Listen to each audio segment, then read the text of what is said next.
우리 나의 기도 함께 하겠습니다. 주님 안에 있는 참나는 능력, 사랑, 지혜, 충만. 주님 안에 있는 내 삶은 일체 은혜, 감사, 생각에 빠지지 않고 잘 보고 잘 듣습니다. 분하겠지 사랑에 행복하게 마음 나누기로 하나님께서 기뻐하시는 제사를 드립니다. 너 공감, 나 전달, 행함 있는 능력, 수고하는 사랑, 인내하는 지혜로 일단 해봅니다. 또 해봅니다. 밑줄 친 것만 능력, 사랑, 지혜, 충만, 일체 은혜, 감사, 분하겠지 사랑에 행복하게 너 공감, 나 전달, 일단 해봅니다. 또 해봅니다. 말씀을 같이 보겠습니다. 사도행전 26장 19절에서 23절입니다. 사도행전 26장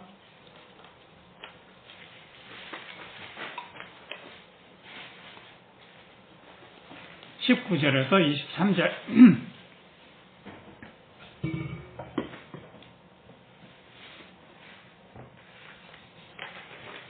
예루살렘에서 온 바울을 고발하는 사람들이 지금 잔뜩 바울을 어떻게 위해해 보려고 준비하고 있는 중인데, 바울은 그 법정에서 자기 변호를 하는데 마지막 최후 진술을 하고 있는 중입니다. 최후 진술을 할 때 바울은 무슨 말을 하고 있는지 한번 좀 생각하면서 읽으면 좋겠습니다. 우리 같이 읽겠습니다. 아그리빠 왕이여, 그러므로 하늘에서 보이신 것을 내가 거스르지 아니하고, 하늘에서 보이신 것은 가서 이 복된 복음을 전해라는 내용입니다. 20절 먼저 밤에게 세워 또 예루살렘에 있는 사람과 유대 온 땅과 이방인에게까지 회개하고 하나님께로 돌아가서 회개에 합당한 일을 행하라 선전함으로, 유대인들이 성전에서 나를 잡아 죽이고자 하였으나 하나님의 도우심을 받아 내가 오늘까지 서서 높고 낮은 사람 앞에서 증거하는 것은 선지자들과 모세가 반드시 되리라고 말한 것밖에 없으니, 곧 그리스도가 고난을 받으실 것과 죽은 자 가운데서 먼저 다시 살아나사 이스라엘과 이방인들에게 빛을 선전하시리라 함이니라 하니라. 바울이 하늘에서 보여준 이 복음을 전해라 라고 하는 것은 사실은 바울이 그동안에 보고 듣던 과는 정반대 복음입니다. 근데 이거를 전해라 라고 하는 말씀을 사실은 거스릴 수가 없었다고 했잖아요. 근데 복음을 전하는 이 말씀을 왜 거스릴 수 없었을까 라고 생각할 때, 물론 예수님께서 그 영광 가운데 보여주신 그 환상이기도 하지만 그동안에 바울이 했던 삶이 있잖아요. 유대인들 중에 예수 믿는 사람들을 바울이 어떻게 했나요? 박해했잖아요. 박해하고 어디까지 가게 했습니까? 그러니까 박해하고 고난을 받게 하고 고통스럽게 하고 죽음에까지 이르게 했단 말이에요. 그러니까 그 바울은 어떤 부분에 있어서 그 마음속에 빚진 마음이 있었던 거예요. 여러분들 혹시 빚이 있습니까? 네. 웬일이셔요? 어떤 빚이 있나요? 사랑의 빚 하려고 그랬지. 무슨? 사랑의 빚. 사랑의 빚? 빚. 갚아야 될 거. 빚이 있나요? 네. 그런 사실은 마음속에 사랑의 빚이 있었던 거죠. 깨닫고 보니까 나는 바울님 빚이 있나요? 난 내가 내 힘으로 여태까지 먹고 내 힘으로 벌고 살았는데 무슨 내가 빚진 거 없죠. 그런데 그러면 한번 좀 여쭤보고 싶은데, 태어나실 때 이렇게 지금 많은 걸 갖고 태어나셨나요? 요즘 나음 당했다 이거. 그렇죠. 나음 당했어. 빈손으로 왔잖아요. 내가 먹고 사는 거 내 힘으로 살았다는데 내 힘으로 내 손으로 먹고 살았다는 그 소원은 얼마 주고 사셨어요? 네? 그 지혜는, 그 머리는 얼마 주고 산 거예요. 사실 이게 전부 다 공짜잖아요. 그리고 지금 내가 사랑을 주고받을 수 있는 모든 것도 다 내가 한 것이 아니란 말이죠. 그래서 오늘 함께 나누자고 하는 것은 빚진 자 바울입니다. 자, 빚을 졌기 때문에 빚진 사람은 여러분들 빚지면 마음이 불편하니까 이게 좀 어느 정도 양이 되면 빨리 뭐 하고 싶어요? 빨리 갚아야 된다는 생각이 많잖아요. 그래서 바울도 그 빚을 갚는데 그 빚을 갚으려고 사실은 다메섹에 올라가가지고 다메섹이라는 데는 예루살렘에서 100km 정도 북쪽으로 올라간 유대 지방이 아닌 거예요. 이방인 지역까지 가가지고 거기서 예수 믿는 사람들을 잡으러 가는 중에 환상을 봤기 때문에 다메섹에서 이 빚을 제일 먼저 갚으려고 했어요. 그러면 여러분들 그 빚을 갚으려고 가면 사람들이 빚준 사람이 뭐라 할까요? 고맙다 그래요. 고맙다. 요즘에는 고맙다 하죠. 잘 안 갚으니까. 네. 그래서 어떻게 앉아서 서서 빌려주면 앉아서 받는다? 그러나? 아니야? 거꾸로? 서서 빌려주고 앉아서 제발 좀 갚아줘. 그러니까 사실은 이게 빚을 갚으러 갔는데 다메섹 사람들에게 복음을 전했단 말이에요. 다메섹 사람들이 뭐라고 했는가 하면 이거 왜 우리한테 유대인들이 아니 지금 예수 믿는 사람들을 잡으러 온 건데 왜 우리한테 엉뚱한 복음을 전해? 라고 하면서 거기서부터 사실은 바울은 일단 고난이 시작이 돼요. 다메섹에서 거의 죽을 뻔했던 거예요. 그러니까 그거를 알고 이 음모를 알고서 사람들이 바울을 살리기 위해서 다메섹에 어떤 방법을 썼냐면 밤중에 다메섹에 성문으로 내려가면 잡히니까요. 밤중에 광줄에 달아가지고 내려서 도피하게 만들었어요. 그러니까 그때부터 고난이 시작되는데 보통 고생스러운 거 사람들 하고 싶지 않잖아요.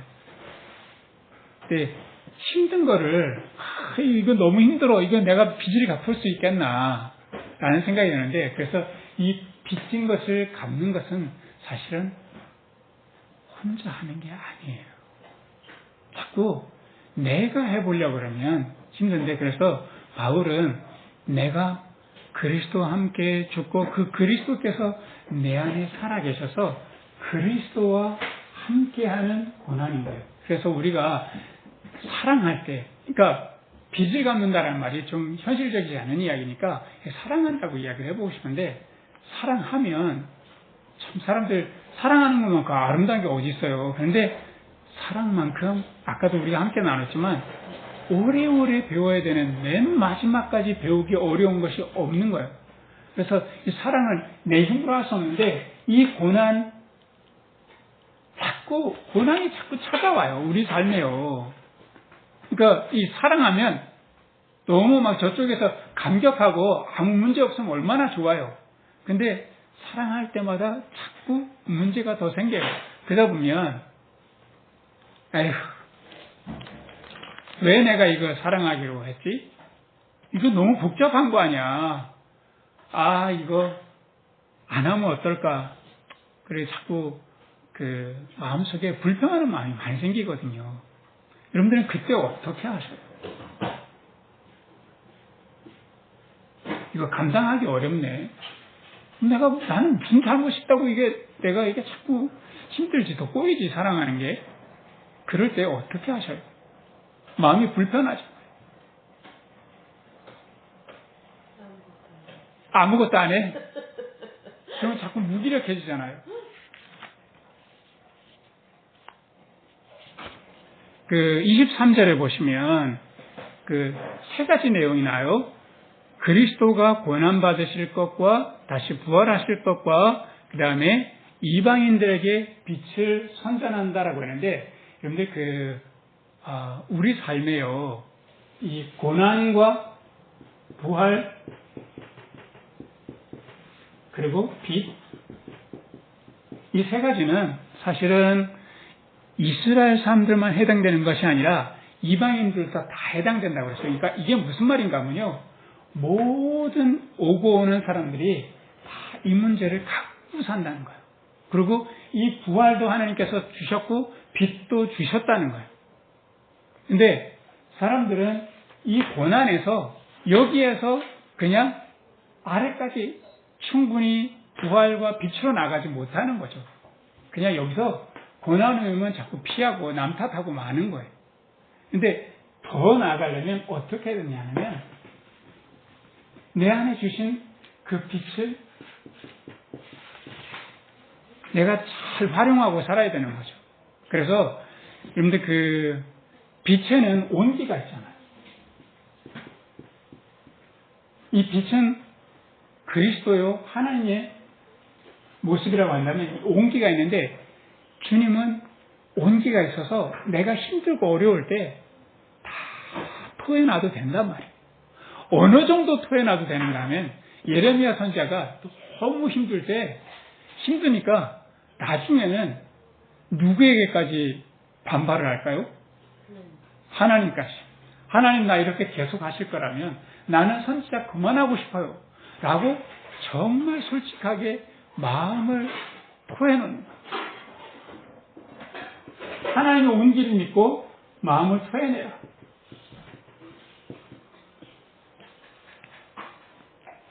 또 여러분들 지금 강릉에 한 20일 정도 비가 오다가 갑자기 해가 나니까 나리꾼이 오늘 아침에 뭐라고 그러는지 알아요?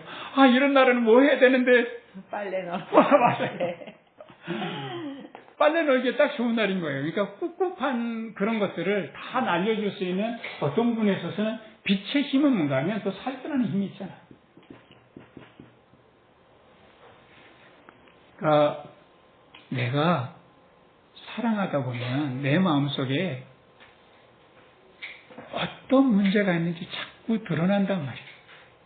근데 그거를 빛이 자꾸 보여주는 거예요. 어려운 문제를 만날 때마다. 아까 이양님, 내가 화가 나고 마음이 걸리면 나는 가만히 있다고 그러는데, 이게 이양님이 그냥 평소에 하는 방법인 거죠. 근데 우리 주님께서 그거 끄집어내서 주님의 방법으로 해라. 내 모습을, 내 마음을 그대로 보여주시는 거예요. 근데 이렇게 하다 보면 사실은 우리 마음속에 이게 마음이 슬프기도 하고요.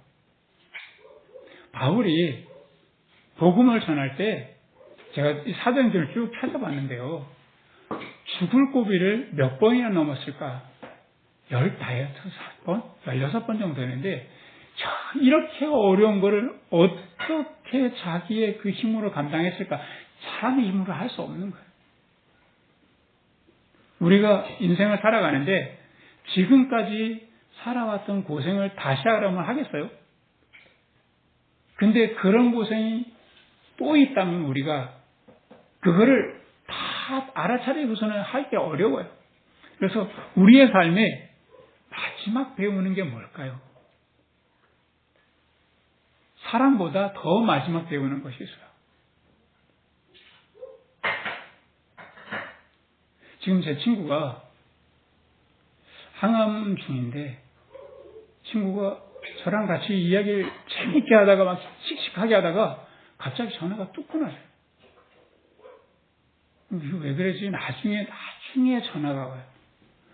갑자기 기력이 너무 떨어져가지고 말할 기운이 없어가지고 그냥 전화를 뚝 끊는 거예요. 전화 끊어라는 말도 못하는 거예요. 그러니까 마지막 배우는 거는 죽음인 것 같아요. 그러니까 이거를 우리는 이런 모든 고통의 과정들을 다 배워가면서 죽음까지 가면서 누구의 마음을 배워가는가 하면 사실은 주님의 마음을 배워가는 거죠. 내가 미웠던 사람, 내가 이해할 수 없는 사람, 내가 도무지 포용할 수 없는 사람, 그 사람의 입장이 돼봐야 할 때가 많이 있잖아요.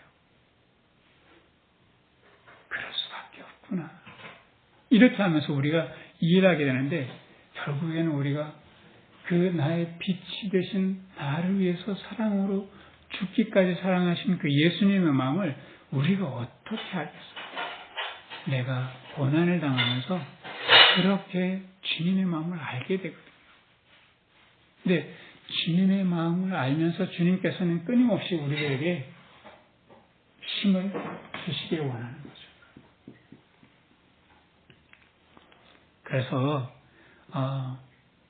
베드로가 이 고린도에서 막 굉장히 핍박을 받고 환난이 있었을 때 그날 저녁에 우리 주님께서 이렇게 위로를 해주셔요.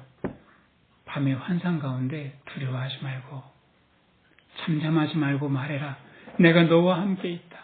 아무도 너를 대적하여서 해롭게 할 자가 없다.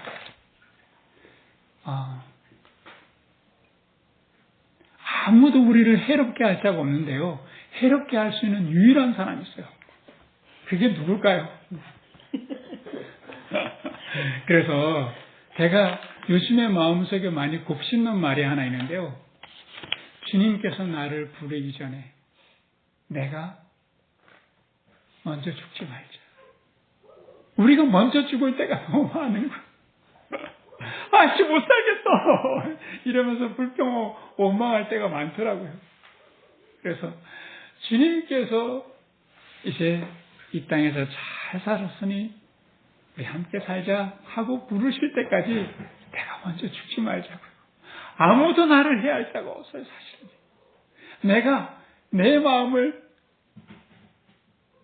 스스로 내려놨기 때문에 내 마음이 힘든 거예요. 우리 주님께서 내가 너와 함께 걱정하지 마 하고 우리 주님께서 힘을 실어주신다는 거죠. 꼭 기억했으면 좋겠습니다.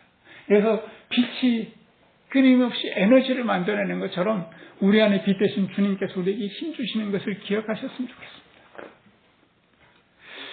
그리고 이게 언제까지 이래야 돼? 바울이요 이렇게 해서 결국에는 어디까지 가게 되냐면 로마까지 가게 되는데 가는 도중에 큰 풍랑을 만나서 몇 날 며칠 배가 표류를 하고 있는 중인 거예요. 그래서 더 이상 소망이 없다라고 할 즈음에 우리 주님께서 이렇게 말씀하셔요.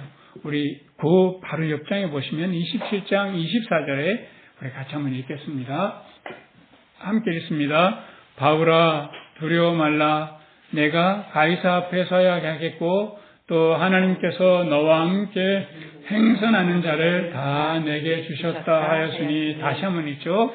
바울아 두려워 말라. 내가 가이사 앞에 서야 하겠고 또 하나님께서 너와 함께 행선하는 자를 다 내게 주셨다 하였으니 두려워하지 마라. 너 마지막까지 내가 너를 인도해 주시라. 우리의 길을 한 치 앞도 사실 모르잖아요. 근데 마지막까지 우리의 삶을 인도하시는 이는 하나님이시다는 거죠. 그래서 그 빛이 밝음이 있잖아요. 밝음 속에서 우리 주님께서 우리의 삶을 하나씩 인도해 가 주신다는 거죠. 그래서 이렇게 살다 보면 고난이 있지만 결국에는 빛을 따라가다 보면 우리가 내가 주님 안에서 궁극적으로 부활에 이르게 되는 그 자리까지 가게 된다는 거죠.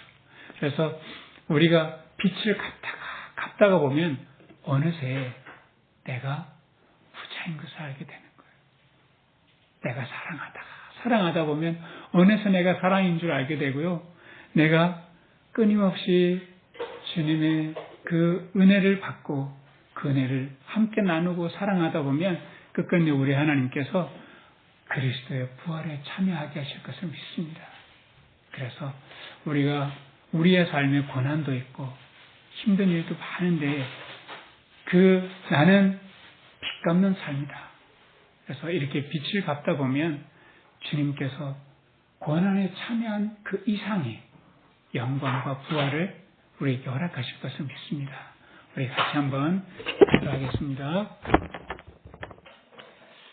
은혜로우신 하나님 아버지, 우리의 삶 때로는 평안하다가도 어느새 폭풍 속에서 길을 잃고 힘들 때가 있습니다.